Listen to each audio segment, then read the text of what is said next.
Hello! Okay, group. Today we play RPGs with miniatures. I not have money for good ones, so we use this. Jimmy, you'll be tiny candy, do not eat. I already ate it! Okay, Ron ate Jimmy.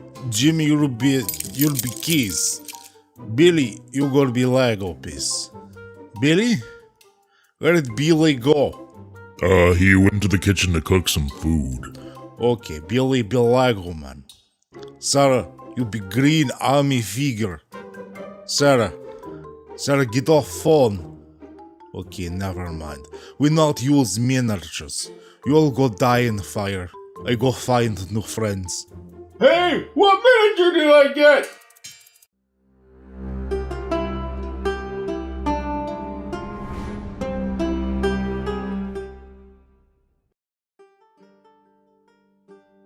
The concepts of using miniatures in RPGs is not a new one.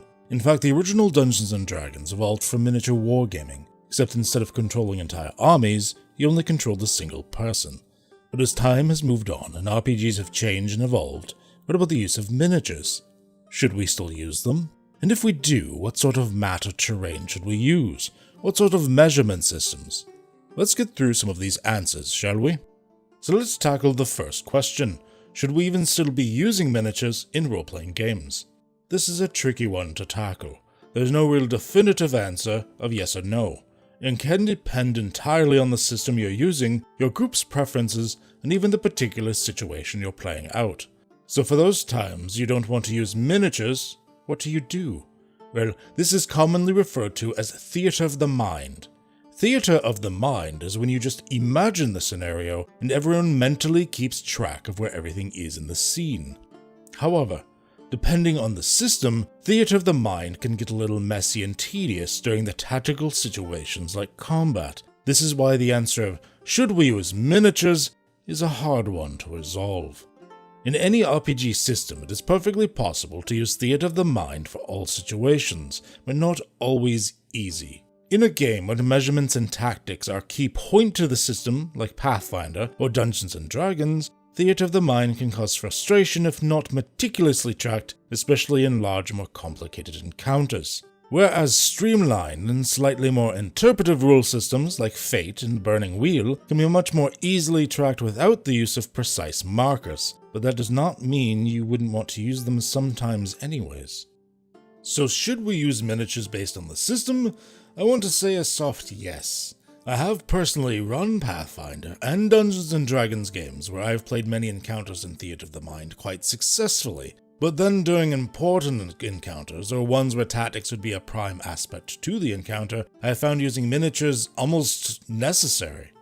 Another thing to think about is how the rest of your group can handle it. Some people are perfectly able to mentally imagine and keep track of the positioning of where everything is and map this out in their heads. But not everyone is able to do this. Some people need those visual representations to help them step into the imaginary encounters. Miniatures for some people aren't just there to help play out specific rules and tactics. For some, the miniatures and the maps they play are the needed key element to help them with the imagination process. As always, have a group discussion about this and what everyone would prefer. So, should you use miniatures? Really, the answer comes down to, that depends on you. On to our next question. What sort of materials should we use for miniatures and the terrain that they play on? Some of you may have seen the superior high-scale, fancy, dwarven forged terrain that some of the RPG live streams use, or maybe hand-carved foam tiles by some of the better GMs on YouTube. Although these are nice to have and can really look amazing, they're generally either quite expensive or time-intensive to put together, and these days, people often don't have a lot of extra time and money. Cheaper alternatives involve using paper, possibly with a grid, or maybe dry or wet erase mat that you can draw upon. They are both perfectly viable alternatives. In fact, if you don't have those, you can even go one step further and just use tape measure to measure the distance of the individual miniatures.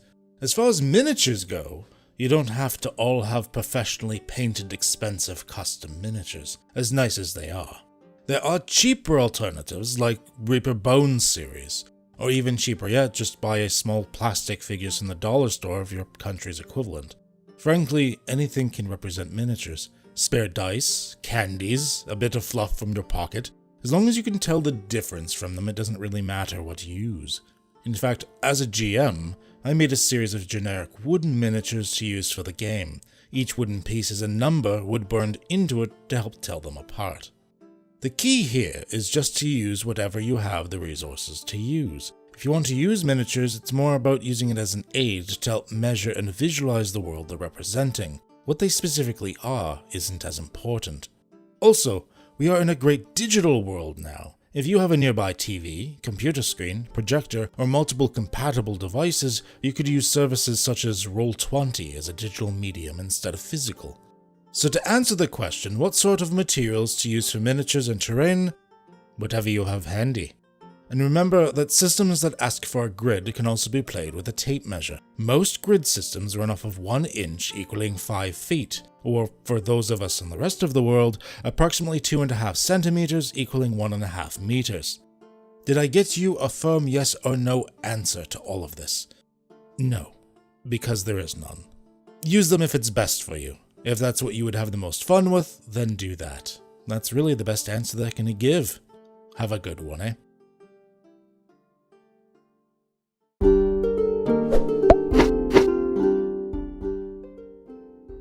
Hey, if you like what you see, or even if you don't like what you see but you want to support me anyways, or hell, maybe you just want to evade me laying a curse upon you, turning you into a Pizzazki.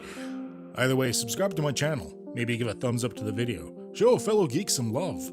There's lots more content just like this coming your way.